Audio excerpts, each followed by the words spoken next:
Welcome into Philadelphia Eagles Now. I'm Chase Sr. As always, no matter where you are, how you're tuned in, I appreciate you for making today's show a part of your day.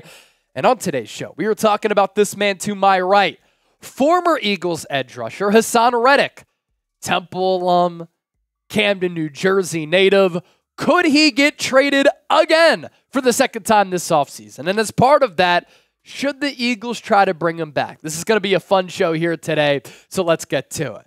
The Jets let Bryce Huff walk. He signed with the Philadelphia Eagles, $17 million per year. And then New York gave up a 2026 third-round pick for Haason Reddick. Sounds good, right? That means that the Jets going to replace Bryce Huff with Haason Reddick. There's an issue, though. Haason Reddick not happy with New York. He has so far this offseason skipped voluntary OTAs as well as mandatory minicamp, and he is seeking a lucrative contract extension. And as of right now, the Jets are not paying up. Bleacher Report also put together 7 bold predictions before training camp gets underway. And the Houston Texans, by the way, this week, the first team to get training camp started. Philadelphia will begin training camp on Tuesday. And as one of those predictions states, Haason Reddick gets traded again. The Athletic reporting that Reddick wants a new contract that will pay him between $25 and $30 million. $25 million is what Myles Garrett is getting paid, and I don't think that Reddick is that caliber of a player. $30 million is shy of what Nick Bosa is getting paid, but it's right up there with Chris Jones and Max Crosby for some of the best defensive linemen and edge rusher in the game. And over the last 4 years, Haason Reddick has had double-digit sacks in each season, and his production as an edge rusher in hunting the quarterback has been consistent, it's been elite, and it's been very impressive. So what if Howie Roseman reacquired Haason Reddick? What a story that would be. Jets general manager is Joe Douglas. He used to work under Howie Roseman. Does it make sense, though? I find some issues in reacquiring Haason Reddick, and we're talking about this on today's show because Bleacher Report put together those bold predictions, but a lot of Eagles fans have reached out asking me, Chase, should the Eagles try to bring back Reddick? It might not cost all that much.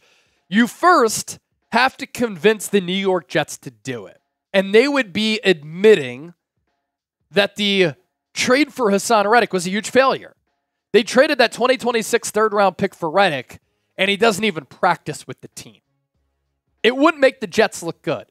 It would kind of make the Eagles look like geniuses because they trade him away, they sign Bryce Huff, they get that third-rounder, and then they end up bringing him back, and they don't lose him to begin with. Another issue with the Eagles bringing him back, he's going to want a new deal regardless. And part of Reddick getting traded was him wanting that new contract. There was also chatter inside the Eagles locker room last year that players took issue with Reddick not playing within the scheme, and then in turn the Eagles got burned by that because Reddick was kind of freestyling in trying to rack up sacks.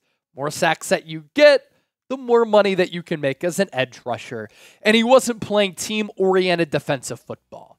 But Haason Reddick did say, I went to Temple, grew up an Eagles fan, I'm from across the bridge in New Jersey, and before he got dealt, he wanted to stay with the Philadelphia Eagles. This is where he wanted to be. But outside of that introductory press conference, Haason Reddick has been nowhere to be seen. Here's what Bleacher Report had to say about that prediction. This is some good information too. That's why I want to bring it up. Reddick did not participate in the team's OTAs or mandatory minicamp. Zach Rosenblatt of The Athletic reported that this was not an expected development for the Jets. He noted that the expectation by many was that Reddick would play out this season on his current contract. Instead of going to mandatory minicamp, Haason Reddick was seen in Japan, walking around, umbrella, wearing some Japanese-looking garb. And as part of that garb, my man had a samurai strapped in the belt line, ready to take it out. Or is probably just for fashion. I'm going to side with the latter. More from Bleacher Report on Haason Reddick. Rosenblatt also reported that Reddick is believed to be aiming for something in the $25 million to $30 million per season range. My goodness.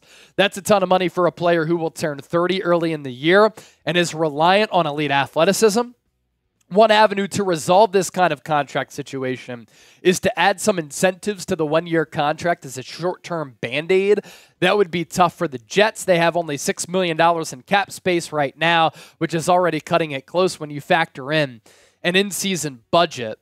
The other option is to trade the player. It's a wild possibility given that the Jets just gave up a third-round pick for him, but the whole situation has been unusual from the jump. With Will McDonald and Jermaine Johnson as possible high potential young starters, the Jets may have to explore that option. So with that, we pop up today's poll question. What do you think? Should the Eagles and Howie Roseman try to reacquire Haason Reddick? What a homecoming it would be. More thoughts on this coming up, but first, we want to tell you about this deal thanks to our friends at Fanatic.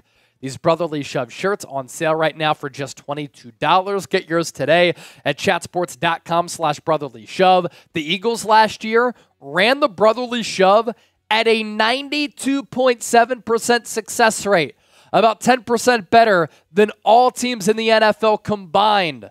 It's the best play in football, and I love it, and it's so Philadelphia. I purchased my shirt. Get yours today. chatsports.com/brotherly shove.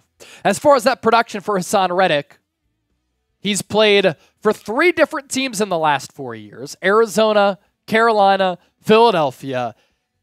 The moving around component of that has not kept him from being very consistent as an edge rusher in this league. In 2020, 12.5 sacks. 2021, 11.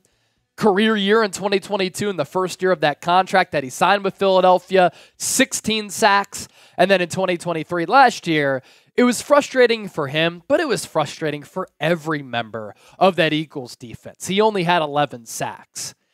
And what's interesting is that he still had a really productive season last year in 2023. Look at the numbers stacked up from what he did 2 years ago. Numbers from last year on the left side of the screen. Numbers from the Super Bowl season on the right side of your screen. Pro Football Focus numbers went down a little bit from 81.1 to 75.2, but the pass rush grade going down from 90 to 75. Pressures, though, very even. 68 pressures in 2022 to 67 in 2023. Hurries and hits. He actually had more hits last year, 41 to 40. And then more hits, 13 to 10. And then the sacks decreased by 5. He narrowly missed out on a lot of sacks last year. Again, very frustrating defensive season for Philadelphia. Be sure to give me a follow on X and Instagram at Chase_Senior. Approaching 13,000 followers on X, 31,000 followers on IG. I always love chopping it up with the Bird Gang, so don't be a stranger. Say what's up.